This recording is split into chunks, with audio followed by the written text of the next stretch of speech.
Okay. Well, the first thing is the IMF riot. Basically, we got inside documents which suggested that the IMF and the World Bank were actually secretly telling finance ministers, if we're going to crack down on the workers in your economy, take away their pensions, etc., first we need a shakeup, and what we do is we squeeze them. We need a riot, basically. And I went to Joe Stiglitz, who had been the chief economist of the World Bank. He'd also been a member of the president's cabinet under Clinton as chief of the Council of Economic Advisors. But once you get a Nobel Prize, you're kind of a free person. You can now open your mouth and you're kind of safe. So I said, Dr. Stiglitz, it looks like they're planning riots. And he said, yes. This is a quote. We called those the IMF riots. He said, we just squeezed. The plan was you squeeze and squeeze until people explode. When they explode, then you can bring the tanks into the street. That's what we're seeing now with the game being played with the nation of Greece and all over the southern tier nations of the European Union, like Portugal, Spain, Italy, and even though it's not southern, is Ireland. What's happened in Greece is that when they became part of the euro, there was a con game going on. When you become part of the euro, you can't have more than a 3% deficit. So the Greek government, to hide their deficit, cut a deal with Goldman Sachs to make phony currency swap exchanges. The Greek government paid Goldman about $400 million for running this scam, and which we uncovered. They never denied it. That's absolutely what happened. The government says, I'm correct. Big deal. They did it. They got caught. And then the creditors said, okay, we're going to raise your interest rate because you've been lying. So suddenly they're paying. People in Greece are now stuck with about $14,000 per person in interest payments per year. That's almost what their entire salary. So it became impossible.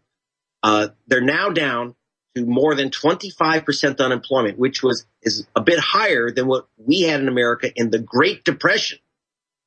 People's wages are down by a third. Their pensions have been cut in half by the leaders of the Eurozone, the European Central Bank, controlled by the German finance minister, a guy named Schäuble. And so you're talking about a situation that's worse than the Great Depression. But unlike the Great Depression, where we had a President Franklin Roosevelt, agree with him or not, he said this has got to end, and started putting people back to work and ending that Great Depression, obviously ultimately ended by a war. But in Greece, the Germans are saying, and the rulers of the Eurozone, the bankers ruling the Eurozone, are saying 25% unemployment, your wages is cut by a third, your pension's cut in half. That's not enough. You need more. You've got to, they call it reform. What it is punishment. And they kept squeezing people and squeezing people. You have teachers hunting through garbage cans to eat.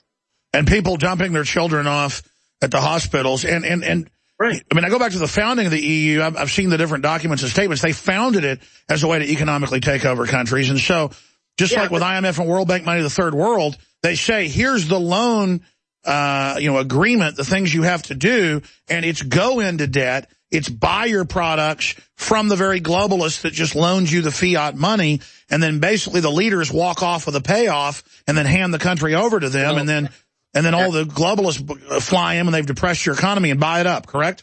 Yes. And well, let me just get to this, because what happened was people were squeezed, and they got what they wanted. They got the riot. A bank was burnt down with a couple people burnt to death inside. And suddenly the people, because of the riots, suddenly the tanks hit the streets, and the European banking system took over Greece. Basically, it was a kind of financial coup d'etat. And they started dictating further cuts in wages. You have to sell off your properties. They're selling off their biggest port to the Chinese. They're selling off the big power company. They sold off the water systems. And then now they're selling off the beaches, and everything that is or isn't nailed down in Greece is being sold off for nothing, for peanuts, to supposedly pay off these debts. They call it reform. It's grand theft. And that's the game. And when I talked to Stiglitz himself about this, he says, yes, that's what they're doing. And his phrase, this is a quote. They don't care if people live or die.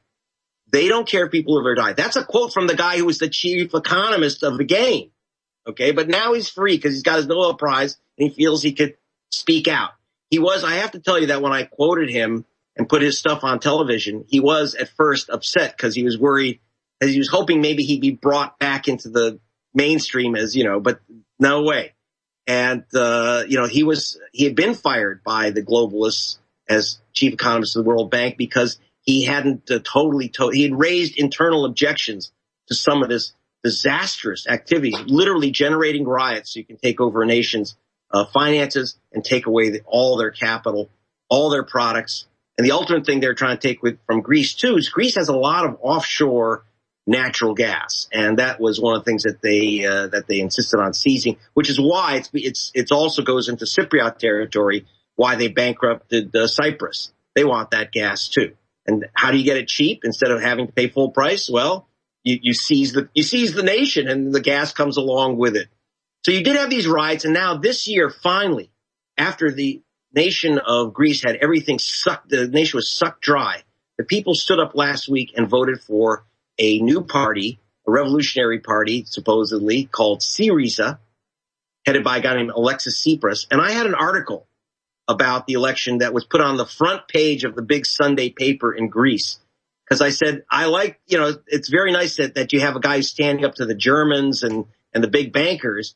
But on the other hand, he's saying he wants to stay within the Eurozone. He wants to keep the euro. I said, that's like saying, I want to cure my leprosy, but I don't want to leave the leper colony.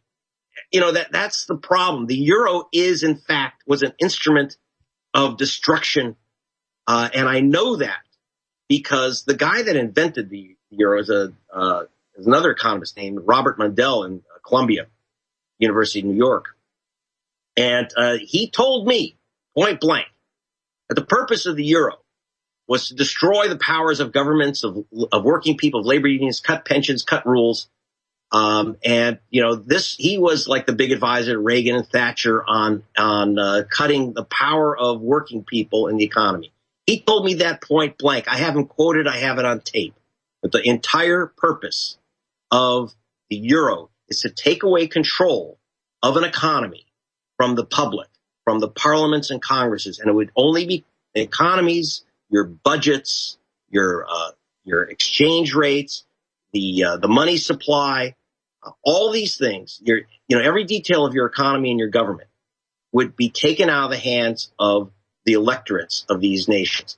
He's told me that directly. I've got on tape. I published it. And, he's not taking it back.